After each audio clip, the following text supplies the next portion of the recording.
Any characteristic of a system is called a property. Some familiar properties of fluids are pressure, temperature, volume, mass, and so forth. The density of a substance is the mass of matter contained in a unit volume of the substance.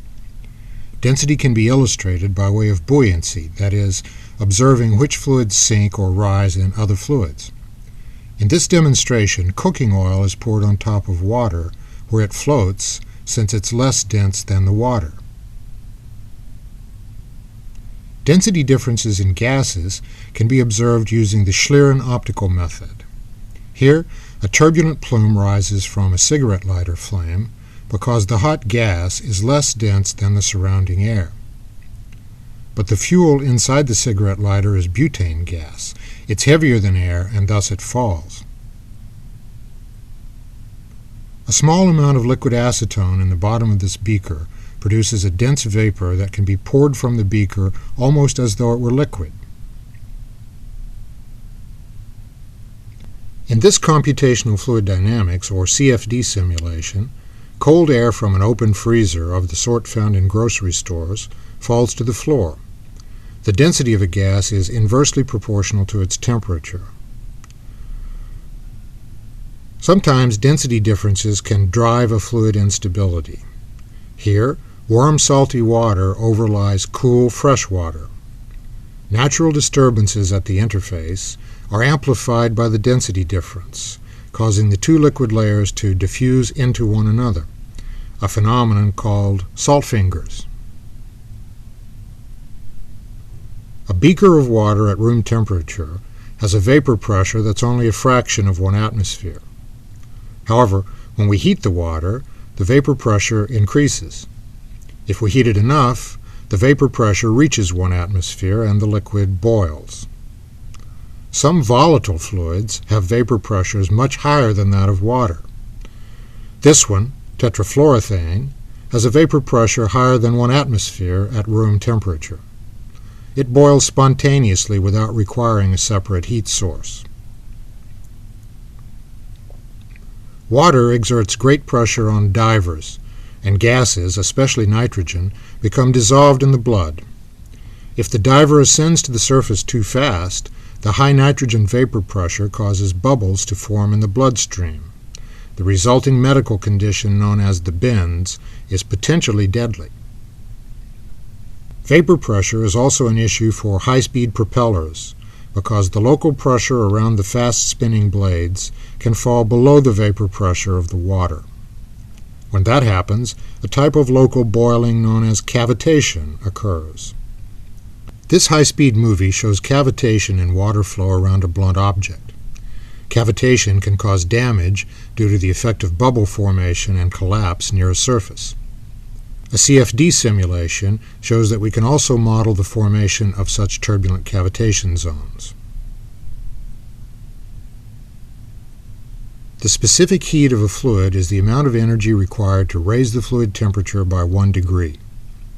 Different fluids have different specific heats, and even a given gas has 2 different specific heats, depending on how the process is done. If the gas is confined to a fixed volume, the amount of energy required to raise its temperature 1 degree is called the specific heat at constant volume, C sub V. However, if we allow the gas to expand freely, then a somewhat larger specific heat at constant pressure, C sub P, is found. The difference is due to the amount of energy that went into expanding the gas. The ratio of these two specific heats, K, equal to C sub P over C sub V, is an important parameter describing the gas's thermodynamic behavior. Fluid compressibility describes the change in pressure required to produce a certain change in volume at constant temperature.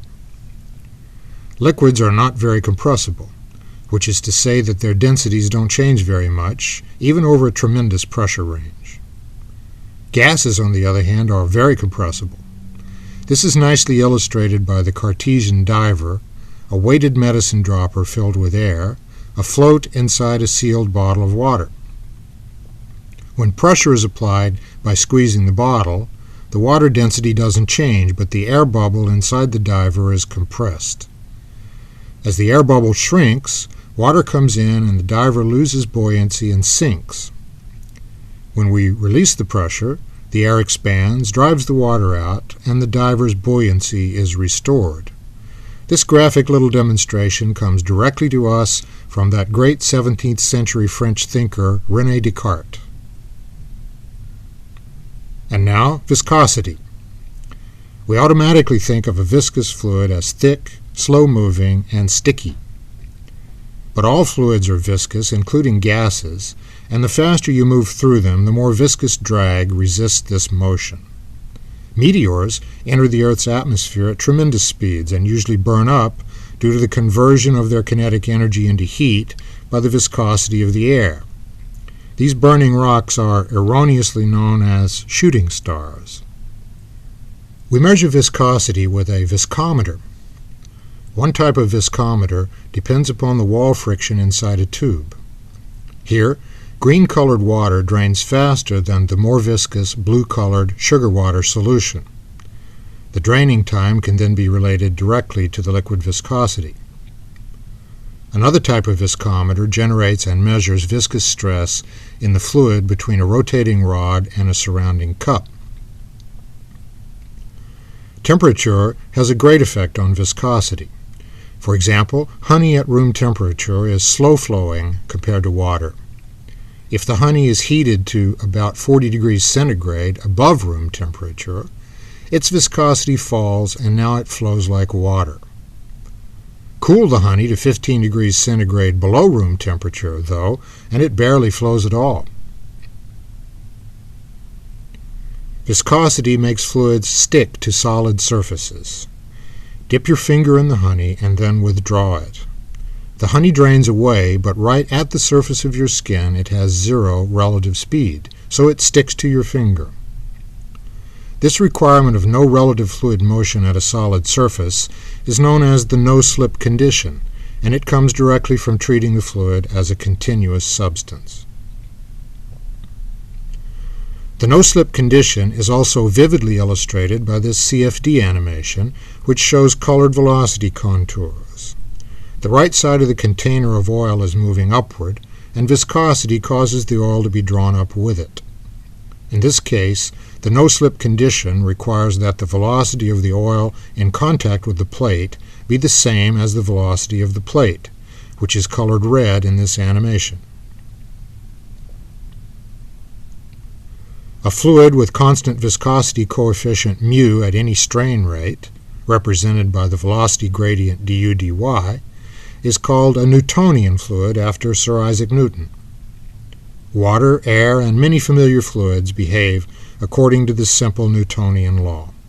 However, some fluids, such as suspensions of particles or polymers, do not behave this way, and they're called non-Newtonian fluids.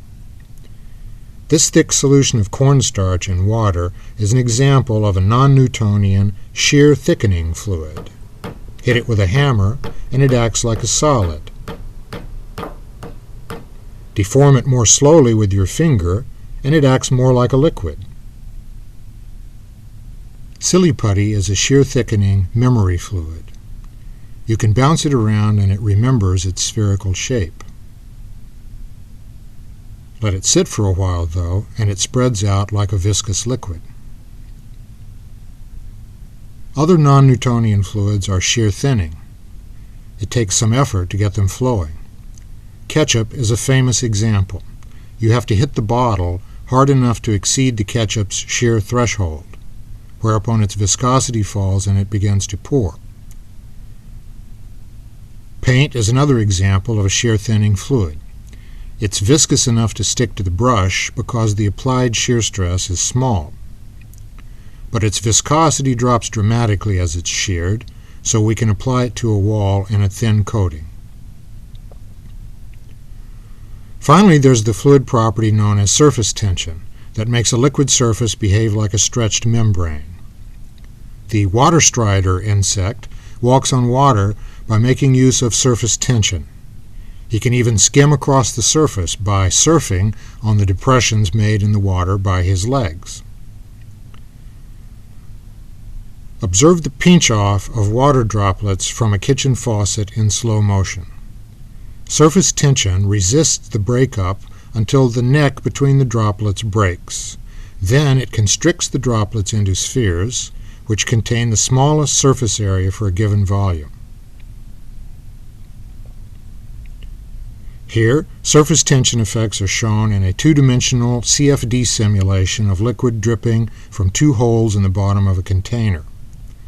As the drops fall, surface tension tries to make them circular in shape, but viscous air drag tends to flatten them. As they strike an array of cylinders, the small drops coalesce into larger drops. When a drop of milk falls into a shallow pool, shown here in slow motion, surface tension resists the tendency to splash, but a spectacular splash happens nevertheless. This can also be simulated with CFD.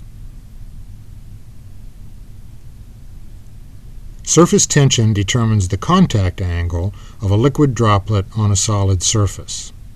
Here, water is dropped on a smooth plastic surface, producing a contact angle of about 90 degrees.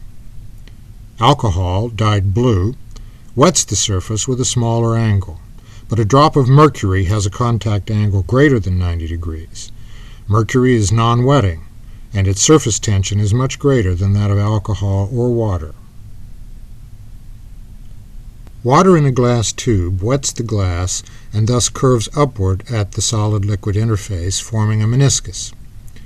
Mercury, however, does not wet the glass, and so forms a meniscus in the opposite direction.